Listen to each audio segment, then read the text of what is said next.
let's get into quarterback play, though, and we Let's can do it. specifically start with that. I got stats to start, and then I'll kind of throw a question to y'all, and I'm sure y'all got some stats as well. Darnold and May versus playoff teams this year in the regular season. Sam Darnold in those games was 8 touchdowns, 13 total turnovers. He had an 82 passer rating, and they scored 24 points per game as a team. Drake Maye was 7 touchdowns and 3 turnovers in the 3 games he played, 102 passer rating, and 28 points per game. So Maye had the upper hand in all 3 categories, but in the postseason, it is flipped on its head. Darnold in the 2 games is 4 touchdowns, 0 turnovers for 122 passer rating, scoring 36 points per game. Drake Maye is 5 touchdowns, 5 turnovers, an 84 passer rating, and 18 points per game. So my question to y'all is, who do you guys expect to play better in this game? Or do you think the question should be switched to, who do you expect to play worse in this game? Because both of these defenses deserve that kind of credit where they can really shut down these 2 quarterbacks. It's a tough question. I think I expect Sam Darnold to play better. But I don't expect Sam Darnold to, play great. I just think the defenses are going to set the tone in this game. Yeah. And based on what I've seen from Drake Maye in the playoffs, and he claims his shoulder's feeling better, but that's still a concern. And we were talking about it at Emerald Basketball last night. This is his first full season as a starter in the NFL. He's just played a lot of games, and it being his first year doing that, is maybe this, postseason slide a little due to fatigue on his part and just, struggling to be fresh and play while not fresh, because realistically no quarterback's fresh at this point. But I think it's really going to come down to which quarterback can limit turnovers, because talking about how good the defenses are, we've talked on this podcast about, Sam Darnold's late game turnovers, the couple he's had this year in key moments, both picks and fumbles. He's thrown 14 picks this year. Then Drake Maye's been turnover prone recently in big games and doesn't seem too remorseful about it. It's kind of like, oh, that's just the risk I run. So I could see a couple more turnovers on his plate or coming up for him in the Super Bowl. So that's kind of what I'm looking at. But I think I'm going to say somehow, some way, Sam Darnold plays better. Yeah, I 100% agree with that. I was listening to Bill Simmons this morning, and they asked, he was making the point, well, Sam Darnold was bad at the Jets, and then he didn't get the starting job at Carolina, and he didn't get the starting job with the 49ers, and then he had one good season and fell apart at the Vikings, and now he had a good season, and you got one good playoff game, and that's enough? And he was like, I don't think that's enough. I disagree. I think it is enough. I feel like Sam Darnold's career started off very rough. He played for the Jets. Not a lot of players go there and don't start their career in a rough manner.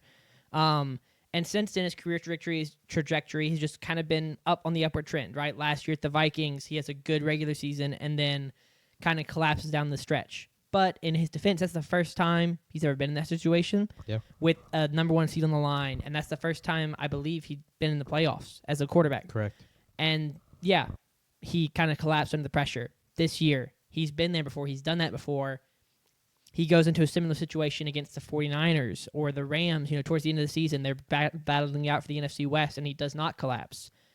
He's able to still put together good games.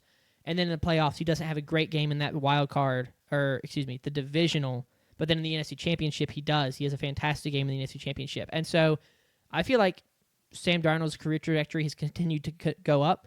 And I don't really see any reason to expect him to just plummet back to earth, because he's shown development, right, through his time at Minnesota and now here at Seattle.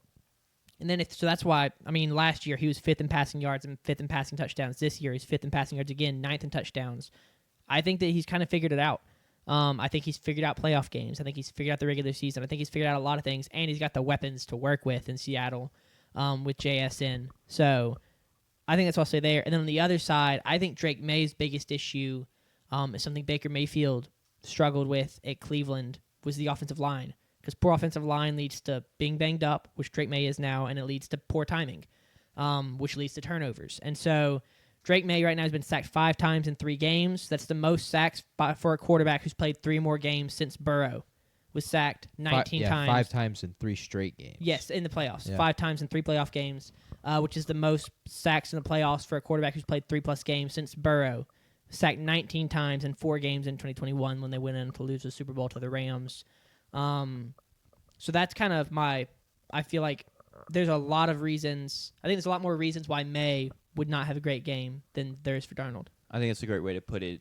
I think there's just a lot more on Maye's plate, and Sam Darnold doesn't have to do as much, and so therefore I think because Drake Maye's going to try and do a ton, he may just have the worst game, even though it may not really entirely be his fault. Yeah. The O-line's a fantastic point. They really have not been stellar Nope. at all this postseason. So I think Maye's going to play better. Really? I think from an eye test perspective more so. It may not look like it statistically, but I do think he's ready for the moment. And I do think he will play better in this game. I think one of the best things you can have when you go into a Super Bowl is the ability to just play free and to play with a ton of confidence. And I do think he has that kind of performance in him. I think with Sam Darnold, because less is on his plate, then perhaps, you have less moments. And if it's 2 or 3 bad moments, it changes the entire course of the game.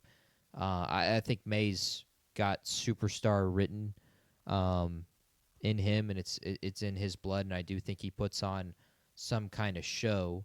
Will it be enough? We'll get into much later. But I do think he plays better from an eye test perspective than Darnold in this game. I think he's ready for that moment. He's arguably the MVP this year. Yep. That's kind of. It's inarguable that he's top 2 in the MVP this year. Darnold didn't necessarily have a great year statistically, and I do kind of agree with Bill Simmons in that degree in terms of he played one really good playoff game, and not just really good, one of the best playoff games of all time. I don't know if that necessarily gives him the then ability to say, okay, in the Super Bowl he's going to play better than the guy who was second in MVP voting this year. I don't think that's necessarily guaranteed in this game. So I do think it is Drake Maye who plays better in this game. Have the Patriots trailed in the playoffs yet? They trailed against Denver early. Yes, they did 7-0. Yep. But other than that, that was the only time they've trailed. Unless the Chargers got up 3-0 to start. But I do think it was New England that got up 3. yeah, I'm pretty sure it was. First. Another thing. Go ahead. I've got another thing about quarterbacks because I've got it up there on the graphic that this is both of it's their first time, each of them, starting in the Super Bowl. It's kind of a rare occurrence. We have Tom Brady and Patrick Mahomes to thank for a lot of that. But this is just the 8th time since 2000 where both quarterbacks are starting in their first Super Bowl. And like I said, we have Tom Brady to thank a lot for that. I think, I had it in my notes here. Yeah, you can see this list. There's a lot of Ben Roethlisberger contributed, Aaron Rodgers, a lot of these, guys that showed up regularly in the Super Bowls. So this is a very rare occurrence. Last time was 2021-22, Matthew Stafford versus Joe Burrow. Before that, we had Mahomes versus Jimmy G. And then you got to go back to 2012, 2013 with Joe Flacco and Colin Kaepernick. So it's a rare occurrence to see this, which is kind of cool because it'll mean that both of these guys are experiencing it for the first time.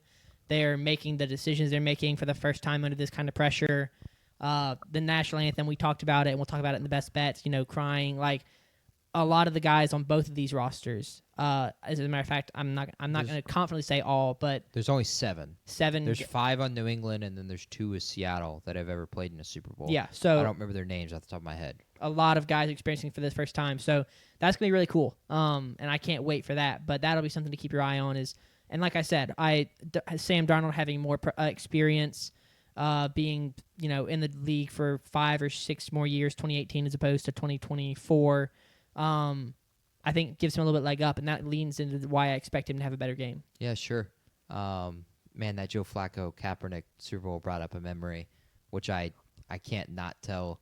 So that year I was in 4th grade, and my 4th grade teacher, we did a thing at the beginning of the playoffs, and everybody got to pick a playoff team.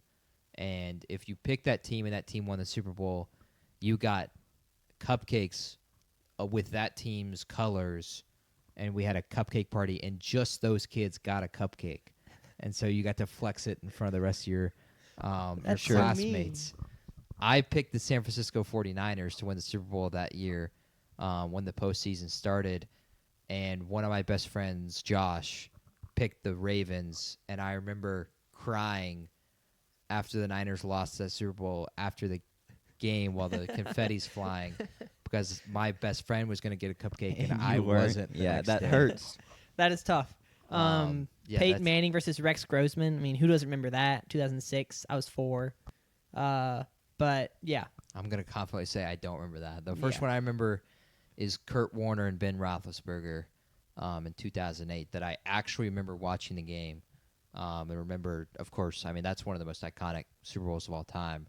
A lot of them are, but there are many iconic plays like James Harrison's pick 6 at the end of the first half, Larry Fitzgerald's 70-yard touchdown. I feel like it's the Larry Fitzgerald one is the most iconic. San Antonio Holmes and what, in my opinion, is the greatest catch of all time, which I'll get into him in a little bit.